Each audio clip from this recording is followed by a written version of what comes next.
Shiv Purana. When people normally think of this, they might think of Shiva, Parvati या रुद्र रूप. अगर शिव पुराण सिर्फ कहानियों की किताब है तो उसके प्रीफेस में यूनिवर्स की creation, cosmic cycles, billions of years के टाइम स्केल्स और रियलिटी के फंडामेंटल प्रिंसिपल्स की बात क्यों की गई है. और मैं तब शॉक हुई when modern science said that 13.8 billion years ago there was nothing. No stars, no galaxies, no creatures. And all of the matter was inside one tiny egg. और उसके बाद एक्सपेंशन शुरू हुआ और आज हम उसे बिग बैंग थ्योरी कहते हैं. हजारों साल पहले इंडियन सेजेस ने भी ये सवाल पूछा, ये सब शुरू कैसे हुआ? और उनका जवाब था ब्रह्मांड, द कॉस्मिक एग. एक ऐसा स्टेट जहाँ पूरी क्रिएशन पोटेंशियल फॉर्म में मौजूद थी. और इसी जर्नी में हमें शिव पुराना के प्रीफेस के अंदर कुछ ऐसे आइडियाज मिलते हैं जिन पर ह्यूमैनिटी आज भी सोच रही है. प्रीफेस के according ultimate reality is Shiva.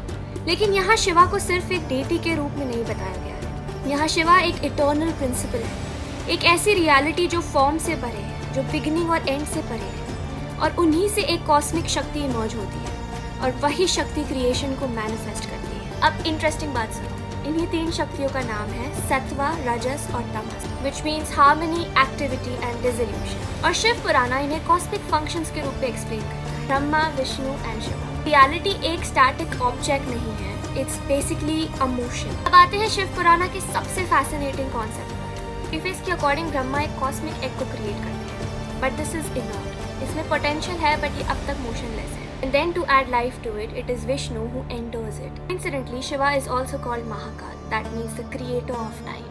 Shiv Purana has a beautiful interpretation of this. Basically says that time is not linear but circular.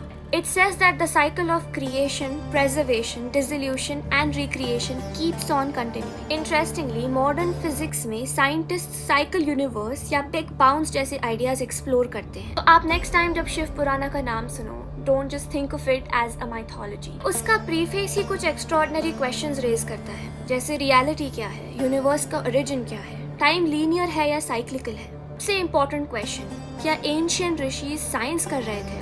नहीं. क्या वो फिलॉसफी कर रहे थे? डेफिनेटली. लेकिन उनकी सबसे बड़ी अचीवमेंट शायद आंसर्स देना नहीं था, बल्कि ऐसे क्वेश्चंस पूछना था जिन पर ह्यूमैनिटी आज भी सोच रही है, जिससे साइंस अपनी खुद की लैंग्वेज में आंसर्स ढूंढ रही है और फिलॉसफी अपने खुद की लैंग्वेज में. शायद इसीलिए शिव पुराण का प्रीफेस ही इतना टाइमलेस लगता है. और अगर आपने इस वीडियो को एंड तक देखा है, आई वांट टू से a big thank you because this is my first YouTube video. Coincidentally, Shiv Puran was the first scripture that I ever read, and life has never been the same after that. If there is any glitch on editing or the camera angle, please let it go, and I promise I'll do better because I'm very much thinking of posting regularly. Until then, just like, subscribe and press the bell icon, I guess.